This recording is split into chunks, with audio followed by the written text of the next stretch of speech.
జగన్మోహన్ రెడ్డి కనపడ్డాడు. మన రెడ్లందరికీ జగన్మోహన్ రెడ్డి కనపడ్డాడు. మా రెడ్డి మేము గెలిపియాలా? అరే చంద్రబాబు నాయుడు మీ జీవితాన్ని మార్చేశాడు, ఆర్థికంగా మిమ్మల్ని ఎదురుబాటు కలిగించాడు. కాదే మీరు రోజు మాడీలు మిద్దులు కట్టుకొని బ్రహ్మాండంగా ఆర్థిక పరిపుష్టి వచ్చిందంటే చంద్రబాబు నాయుడు గారు. మీరు అట్లా చంద్రబాబు నాయుడు ఓడించేదానికి పాలసారథి మీకోసం పనిచేసిన పాలసారథి ఓడించేదానికి మేమైతే భూముల రేట్లు పెరిగితేనే ఆ కోట్లు తెచ్చి ఊరూరికి ఒక్కొక్క రెడ్డి ఖర్చు లక్ష్మణారెడ్డి కాదేమంటే వీళ్ళంతా మా మీద ఊరికి ఒక 5 లక్షలు 10 లక్షలు ఖర్చు పెట్టి మమ్మల్ని ఓడించి మీరేం పని చేశారు ఇవిడంతా చెప్పండి. మీకేమైనా పరువు ఉందా, మర్యాద ఉందా రెడ్లకు చెప్పండి. వాలంటీర్ కూడా విలువ కూడా లేదు మీ అందరికీ ఉందా కాదా? వాస్తవాలు మాట్లాడి నేనేదో ఎవరిని విమర్శించడం పోవడం వాస్తవాలే మాట్లాడుతున్నా. మీరు కూడా అర్థం చేయండి. మీరు కూడా ఇప్పుడు మీకేమైనా పాపం గౌరవం వచ్చిందేమో రెడ్లందరికీ కిరీటం పెట్టాడా? మీకు విలువ లేకుండా చేసేసాడు. వాలంటీర్ కూడా విలువ మీకు కూడా లేదు ఈరోజు కాదా? అంటే నేను వాస్తవాలు మాటలు అపార్థం చేసుకున్నాక అంటే రెడ్లంటే కూడా గౌరవం. నాతో కూడా చాలా మంది ఫ్రెండ్స్ ఉంటారు, చాలా మంది. నేను కూడా అన్ని కులాలు అన్ని వర్గాలను అభిమానిస్తా. నేను కులానికే పెద్దపీట వేసే ప్రసక్తి లేదు. కాబట్టి మనమంతా ఆలోచన చేయండి, మంచి బుద్ధితో ఆలోచన చేయండి.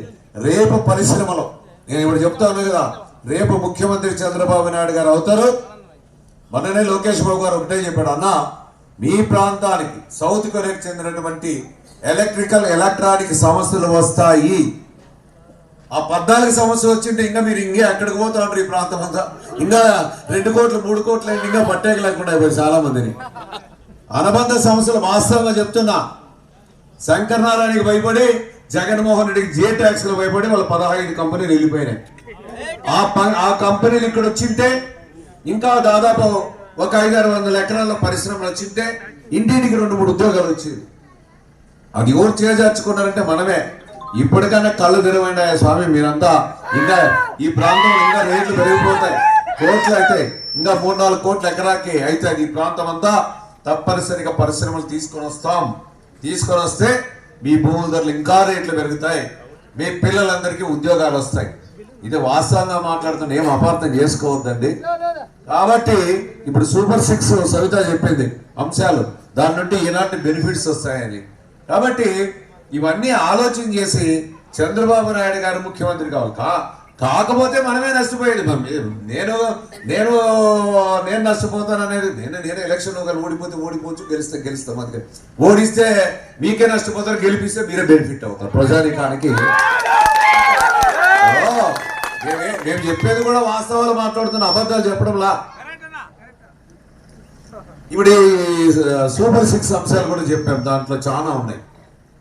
తర్వాత సంక్రాంతి కానుకలు ఇచ్చామా? సహజంగా మరణిస్తే 2 లక్షలు ఇచ్చామా? యాక్సిడెంటల్ డెత్ అయితే 5 లక్షలు ఇచ్చామా? ఈసారి 10 లక్షలు ఇస్తాం. అదేవిధంగా విదేశీ విద్యకి 10 లక్షలు ఇచ్చాం. విదేశాల్లో చదువుకునే పిల్లలకి 10 లక్షలు, ఈసారి 20 లక్షలు పోతున్నామని సందర్భంగా తెలియజేస్తాం.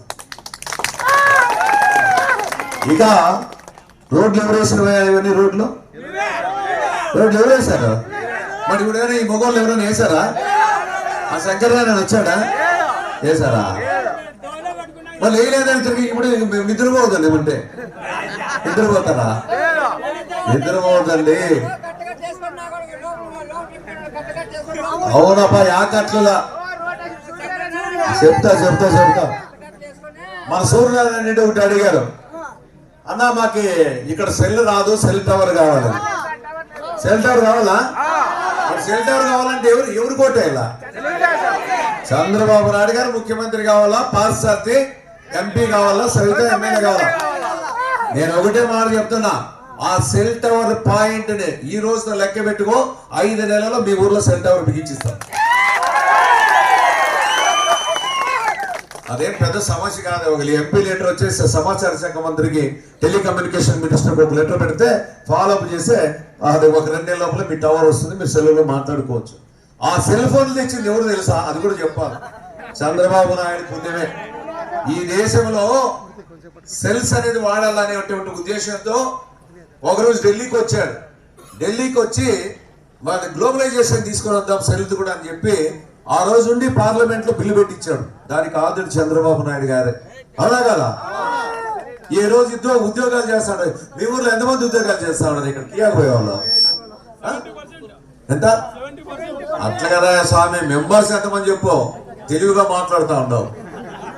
ఒక 100 మంది 200 మందా? 100 మందా? డైరెక్ట్ గా ఇండైరెక్ట్ గా ఎంతమంది చేస్తారు? దానికి లింక్ ఛానల్ సైక్లింగ్.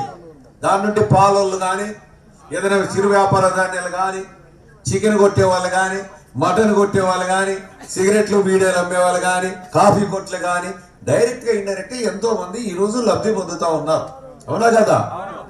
ఇవన్నీ అవునంటా ఉన్నారు. తర్వాత మీకు చెప్పాలి, అమ్మలక్కలకి, అన్నగారికి, అందరికీ, తమ్ములకి అందరికీ ఇండ్లేకి పోయేసి, అమ్మ తల్లి ఇంకా మన ప్రాంతం అభివృద్ధి చెందుతుంది తెలుగుదేశం వస్తే అని చెప్పాలా, ఓట్లు వేయించాలా.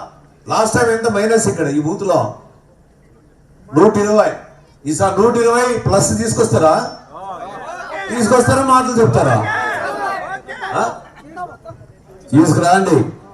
తీసుకొని వస్తేనే మనకి అన్ని అభివృద్ధి కార్యక్రమాలు, సంక్షేమ కార్యక్రమాలు ఇస్తాం.